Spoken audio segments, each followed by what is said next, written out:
मणिपुर में हालात दिन पर दिन बिगड़ते जा रहे हैं। एक महीने से ज्यादा दिनों से प्रदेश में टकराव की खबरें सामने आ रही हैं, जिसकी वजह से अब तक 100 से ज्यादा लोगों की जान जा चुकी है, जबकि हजारों की संख्या में लोग घायल हैं। प्रधानमंत्री नरेंद्र मोदी के अमेरिका दौरे की प्रधानमंत्री नरेंद्र मोदी अमेरिका जाने वाले हैं और अमेरिका में इस वक्त मोदी हो रहा है। नमस्कार दोस्तों, जनसंवाद न्यूज में आपका स्वागत है। आज चला है 20 जून। फटाफट बड़ी अपडेट निकल के आ रही है। बिग ब्रेकिंग पहली बड़ी खबर निकल के आ रही है।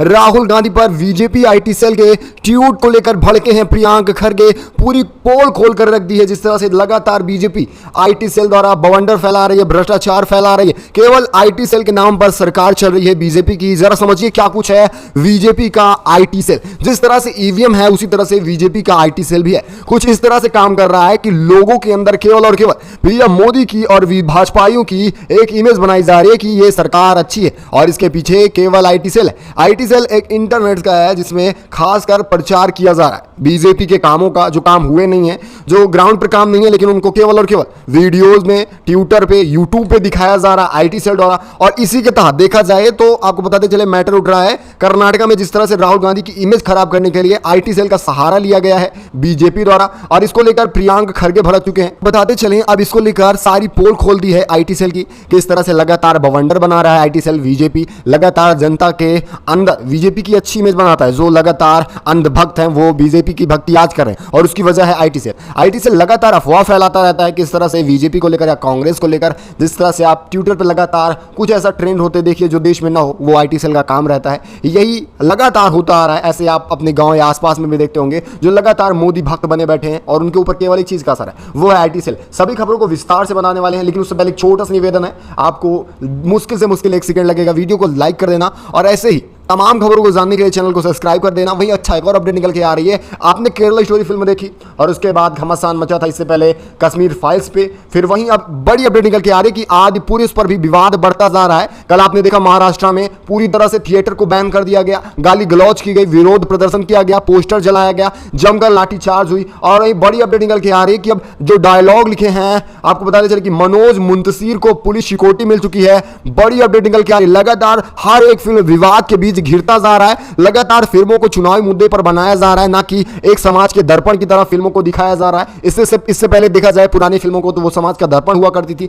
लेकिन आज जितनी फिल्में बन रही हैं वो एक चुनावी मुद्दा बनता जा रहा है। चाहे वो पठान क्यों न रही हो, शाहरुख खान की द केरला स्टोरी फिल्म रही हो, 72 हो रही हो, कश्मीर फाइल्स क्यों न रही हो, सभी एक चुनावी मुद्दे के तहत बनाया जा रहा और इसका पूरा मजा बीजेपी उठाना चाह रही। बीजेपी की एक वजह है कि हिंदू मुस्लिमों को लड़ाया जाए और एक नई राजनीति की फिर शुरुआत की जाए, क्योंकि इनके पास ना तो राम मंदिर का एजेंडा बचा है और ना ही खास कोई एजेंडा बचा है। और प्रधानमंत्री की बात की जाए तो वो चुप्पी साधे हर एक मुद्दों पर बैठे। आपकी क्या राय है आदि पुरुष फिल्म को लेकर? अपनी राय कमेंट के माध्यम से जरूर दीजिएगा। अच्छा भाई, एक और अपडेट निकल के आ रही कर्नाटक से बड़ी खबर है। कर्नाटक में आपने देखा विधानसभा चुनाव में कांग्रेस की बंपर जीत हुई। कल आपको लोकसभा का सर्वे बताया था जिस तरह से 23 सीटें मिलती नजर आ रही हैं 28 में से कांग्रेस को, और उनके काम की वजह है 28 सीट मिलना। वहीं बड़ी अपडेट निकल के आ रही है कर्नाटक विधान परिषद उपचुनाव को लेकर जारी हो चुका है उम्मीदवारों की लिस्ट। बड़ी अपडेट निकल के आ रही, बीजेपी घबरा चुकी है। वहीं आपको बताते चले जिस तरह से अपडेट निकल के आ रही कि बीजेपी छोड़कर आएंगे जगदीश सेक्टर, बड़ा तोहफा दिया जा रहा है। आपको बताते चले कांग्रेस के जरिए कर्नाटक में बीजेपी में घमासान मचा है, क्योंकि पता चल चुका है कि बीजेपी की सारी पोलें खुलने वाली है कर्नाटक में जितना भ्रष्टाचार हुआ है,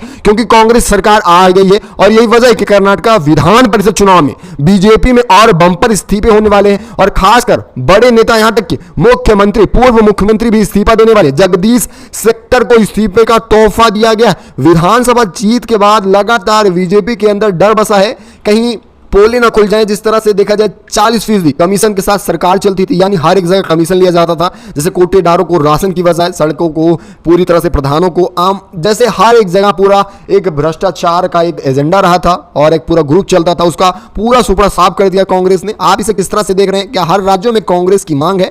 अपनी राय कमेंट के माध्यम से जरूर दीजिएगा। अच्छा, एक और अपडेट निकल के आ रही बड़ी खबर है। विपक्षी एकता को लेकर घमासान मचा है। आप जान रहे हैं कि 2 दिन बचा है विपक्षी एकता को, 23 को होने विपक्षी एकता। आज हो चला है 20। आपको बताते चले कि अब इस पर जो जीतन राम मांझी ने दिया था इस्तीफा, जाकर शामिल हुए बीजेपी के साथ और खासकर देखा जाए फिर विपक्षी एकता महागठबंधन के साथ रहने वाले थे, लेकिन उन्हें देखा जाए नीतीश कुमार ने पूरी तरह साफ रास्ता दिखा दिया कि आप नहीं रह सकते हैं। आप केवल और केवल विभीषण का काम कर रहे हैं। आप दोनों तरफ रहकर चुनावी या राजनीति में नहीं काम कर सकते हैं, आपको एक पक्ष में होना होगा। ऐसे में आपको बताते चलेंगे कि फिर से जीतन मांझी अमित शाह से मुलाकात करने जा रहे थे, लेकिन कुछ ऐसा हुआ कि न घर के रहे और न घाट के। जीतन राम मांझी की खबर निकल के आ रही है, जो महागठबंधन से दूर हटे थे और अब बीजेपी भी इन्हें दुत्कार रही है। तो ऐसे में न महागठबंधन के रह सके हैं और न ही बीजेपी की। बड़ी अपडेट है इसमें, समझिए बात कि बीजेपी की किसी की नहीं है।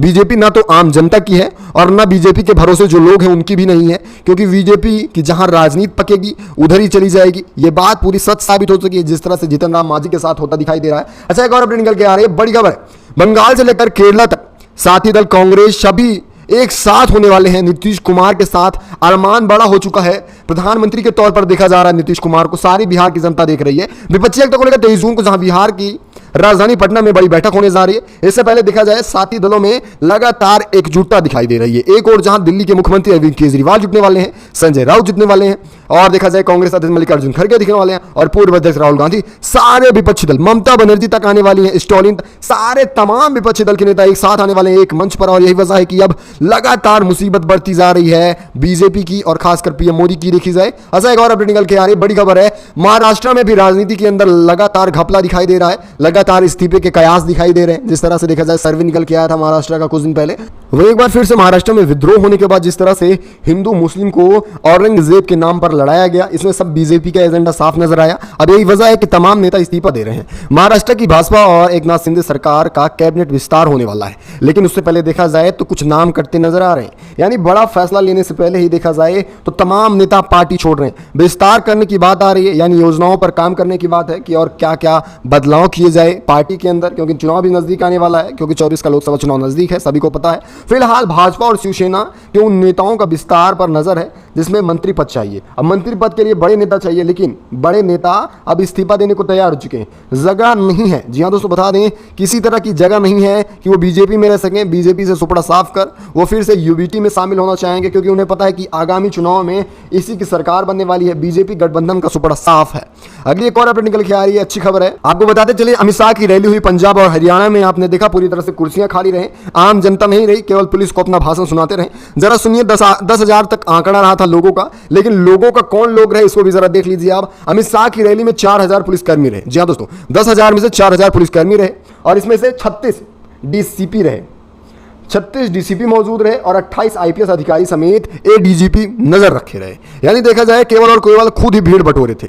लोकसभा चुनाव को लेकर सरगर्मियां लगातार तेज होती जा रही हैं। बीजेपी भी राज्य में कोई कसर नहीं छोड़ रही है, यानी सरकार बनाने के लिए जद्दोजहद कोशिश की जा रही है। अगर आपको बताते चले, अगर इनका रैलियों से काम नहीं बन रहा है तो ईवीएम का सहारा जरूर लेंगे। भारतीय जनता पार्टी अभी से प्रचार प्रसार में जुटी है और काफी जोर शोर से जुटी है, ये बात सभी को दिखाई दे रही है। यहां तक कि प्रधानमंत्री भी नहीं बैठ रहे हैं, तरह तरह की रैलियां कर रहे हैं। आज केंद्रीय गृह मंत्री केवल मणिपुर के मुद्दे पर और पहलवानों के मुद्दे पर वो बोल नहीं रहे हैं, और देश की जो प्रॉब्लम है, देखा जाए महंगाई, बेरोजगारी, इसकी बात ही छोड़िए। गैस सिलेंडर की बात ना की जाए, कांग्रेस ने इस पर भी हमला बोला था। जिस तरह से 1100 रुपए का सिलेंडर हो चुका है, 1150 हो चुका है, और वही कांग्रेस ने अपनी सरकार की गिनाई कि 440 रुपए का सिलेंडर रहा था सन 2014 में। आपने महंगाई को 2 गुना नहीं 4 गुना करते जा रहे हैं। अगर परसेंटेज में देखा जाए तो 100 का परसेंटेज, यानी 100% पार हो चुका है महंगाई का आंकड़ा।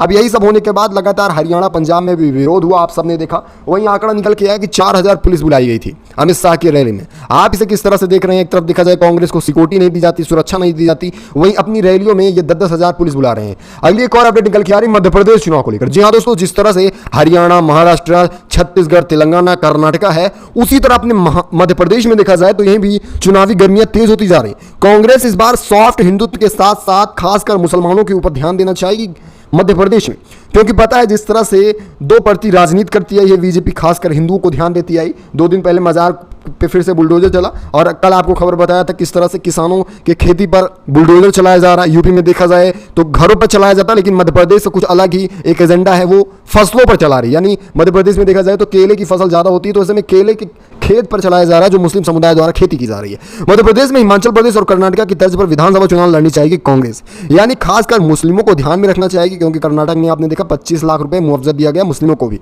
और कांग्रेस महासचिव प्रियंका गांधी ने जबलपुर में जिस तरह से गौरी घाट नर्मदा नदी पर विधि समेत पूजन किया, शंखदान किया, उसके बाद महाराष्ट्र में लगातार सियासी गर्मियां और देखा जाए लगातार तेज होती जा रही हैं, और बीजेपी की मुश्किलें भी बढ़ रही हैं, क्योंकि बीजेपी की पोल केवल और केवल कांग्रेस खोल रही है। अच्छा, वही एक और अपडेट निकल के आ रही है। बीजेपी का सवाल है आखिर कांग्रेस क्यों चुप नहीं बैठ रही है। जी हाँ दोस्तों, आपको बताते चले बीजेपी अब पलटवार कर रही है कि कांग्रेस क्यों शांत नहीं बैठ रही, उसे क्यों सवाल इतने बड़े दिखाई दे रहे हैं। मणिपुर जल रहा है तो जलने दो, ये बीजेपी के सवाल हैं, जल्द ही शांत हो जाएगा बीजेपी कह रही। तो ऐसे में इनसे पूछा जाए बीजेपी वालों से, अगर विपक्ष सवाल नहीं करेगा तो सवाल करने और कौन आएगा। आखिर विपक्ष नहीं रहेगा तो लोकतंत्र का क्या मतलब रह जाता है। प्रधानमंत्री इसका मतलब कुछ भी करें। अब कांग्रेस के सवाल पूछने से बीजेपी को काफी दिक्कत हो रही है। आप इसे किस तरह से देख रहे हैं लोकतंत्र के तौर पर? क्या बीजेपी से सवाल नहीं पूछना चाहिए, या प्रधानमंत्री जो कर रहे हैं उन्हें करने दिया जाना चाहिए, या फिर सवाल पूछना जरूरी है? अपनी राय कमेंट के माध्यम से जरूर दीजिएगा। अच्छा, एक अपडेट निकल के आ रही है कि अब उत्तराखंड में जिस तरह से विवाद हुआ हिंदू लड़की को लेकर, अब कानून बदले जा रहे हैं। उत्तराखंड में समान नागरिक संहिता कानून जल्द लागू किया जाएगा। वहीं मुस्लिमों में हलाला और बहु विवाह पर भी रोक लगने जा रही है, यानी कि किसी समुदाय की जो धार्मिक प्रथा है उस पर रोक लगानी चाह रही है धामी सरकार। अब इसके साथ फिर से विरोध प्रदर्शन जारी होने वाला है, क्योंकि देश में जिस तरह से लगातार हिंदू मुस्लिम किया जा रहा है, इससे माहौल बिगड़ता ही जा रहा है और इसकी वजह है लोकसभा चुनाव।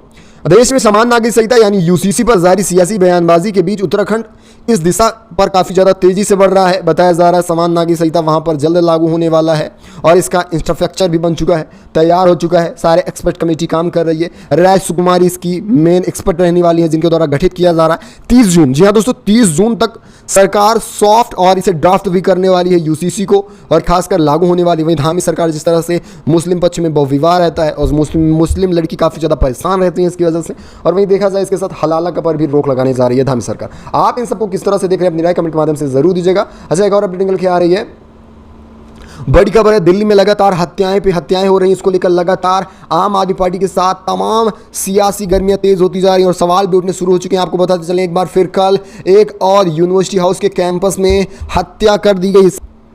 इससे पहले आपने देखा होगा यहाँ से लगभग 150 किलोमीटर दूर हरियाणा का बॉर्डर रहता है, जहाँ पर जुनैद और नासिर की हत्या कर दी गई थी राजस्थान से लाकर गौ हत्या के नाम पर। आप फिर एक बार निकल के आ रही है कि दिल्ली यूनिवर्सिटी के साउथ कैंपस में रविवार को एक छात्र निखिल चौहान की चाकू मारकर हत्या कर दी जा रही है। मृतक स्कूल ऑफ ओपिनियन लर्निंग का एक फर्स्ट ईयर का स्टूडेंट रहा है। ऐसे में ये मामला सौरभ भारद्वाज उप राज्यपाल वीके सक्सेना पर भी घेरा जा रहा है, क्योंकि लगातार जिस तरह से दिल्ली में दहशत बनती जा रही है हत्याओं की, ये काफ़ी ज़्यादा निंदनीय है। और ऐसे में अब सवाल उठना जायज़ है, आखिर दिल्ली में इस तरह से हत्याएं क्यों हो रही हैं? आपकी राय क्या है? अपनी राय कमेंट के माध्यम से जरूर दीजिएगा। ऐसा चलते हैं अगली एक और अपडेट निकल के आ रही है। जिस तरह से लगातार गर्मी अपना आलम तोड़ रही है, लगातार मौतों का आंकड़ा बढ़ता जा रहा है, मानसून काफ़ी पीछे है। ऐसे में लगातार आप भी गर्मी से बचे रहिए, और ऐसे में सीने में थोड़ा दर्द होता है, बुखार आना, इस तरह से कुछ मन इलचलाना, इस तरह से कुछ लक्षण है, कृपया आप गर्मी से बचाए रखिएगा। मानसून जल्द आने की संभावना है। ऐसे में जब तक मानसून नहीं आ रहा तब तक धूप से निकलने से बचिए। और साथ ही आपको पता चलें, अगर आंकड़ा देखा जाए तो बलिया में 100 का आंकड़ा पार हो चुका है मौत का, हीट स्ट्रोक की वजह से, गर्मी की वजह से। अच्छी खबर तो नहीं है, लेकिन आपको बताते चलें कि गर्मी से बचे रहिए। अच्छा, वही एक और अपडेट निकल के आ रही है, हरियाणा से बड़ी खबर है। आपको बताते चलें एक बार फिर, युवाओं ने भरी हुंकार। हरियाणा में जिस तरह से लगातार बेरोजगारी बढ़ती जा रही है, इसके लिए युवा लगातार विरोध प्रदर्शन कर रहे हैं, रोजगार दिया जाए। लगातार देखा जाए सीएट पास छात्र बेरोजगार हैं, क्योंकि खट्टर सरकार किसी भी तरह से बेरोजगारी जैसे मुद्दों पर बात नहीं कर रही है, और पीएम मोदी भी चुप्पी साधे रहे हैं। आपको बताते चले हरियाणा में अमित शाह का दौरा रहा, लेकिन बेरोजगारी मुद्दे पर बात नहीं की। यही वजह रहा, सिख एक नहीं दिखे हरियाणा के। इनकी रैली में केवल पुलिसकर्मी की भरमार रही और खुद ही बुलाए थे। ना तो हरियाणा में बेरोजगारी के मुद्दे पर बात हुई, और ना बढ़ रही महंगाई पर, और ना ही विरोध प्रदर्शन जिस तरह से लगातार किसान एमएसपी पर भी बैठे थे, इसको लेकर भी कुछ बात नहीं की आखिर केंद्र ने क्या कुछ किया है। लगातार सवाल उठ रहे हैं कि आखिर बेरोजगारी बढ़ती जा रही है, इस पर सरकार क्यों कुछ कर नहीं रही। दरअसल बात यह है कि पूरा एजेंडा है इनके मित्र, ये अपने पूंजीपति मित्रों को लगातार ठेके पे काम करवा रहे हैं, सरकारी नौकरियां खा जा रहे हैं। यही वजह है लगातार बेरोजगारी बढ़ रही है, और देखा जाए जिस तरह से लगातार डिजिटल सब कुछ होता जा रहा है, ऐसे में रोजगार की सचमुच कमी आ रही है। लेकिन इसके पीछे सरकार की भी बड़ी वजह है। आप इसे किस तरह से देख रहे हैं अपनी राय कमेंट के माध्यम से जरूर दीजिएगा।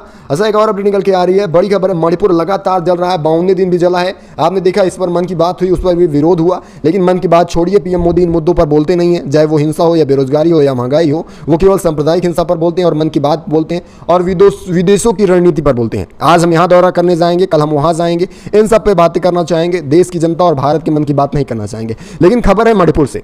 मणिपुर में करीब आपने देखा 1.5 महीने से हिंसा जारी है। प्रधानमंत्री नरेंद्र मोदी की ओर से हिंसा पर अभी कोई प्रतिक्रिया नहीं आई। ये सब आपको मैंने पहले बताया। कांग्रेस का वरिष्ठ नेता वेणुगोपाल ने कल जिस तरह से शिकंजा कसा, उन्होंने कहा कि बहुत हुई मणिपुर की बात, अब करें भारत की बात। एक राज्य पूरी तरह से जल रहा है, अलग होने वाला है, लेकिन आप चुप्पी साधे बैठे।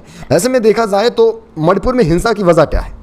मणिपुर में हिंसे की वजह है कुकी समुदाय, मैती समुदाय। अब मैती कुकी समुदाय समझकर लोगों के अंदर वहम बैठा है कि ये कोई अलग समुदाय ना दोस्त, ये हिंदू और मुस्लिम की राजनीति है। जी हाँ दोस्तों, आपको पर्दाफाश करना चाहेंगे किसके पीछे केवल और केवल बीजेपी का एजेंडा है। जरा समझिए कैसे एजेंडा है। बीजेपी यहाँ पर हिंदू मुस्लिम की राजनीति कर रही है। मैती समुदाय हिंदू बहुलक यानी इनकी आबादी भी ज़्यादा है और ये हिंदुओं के कैटेगरी में आते हैं मैती। वहीं कुकी समुदाय देखा जाए तो ये मुस्लिम बिरादरी से ताल्लुक़ रखते हैं।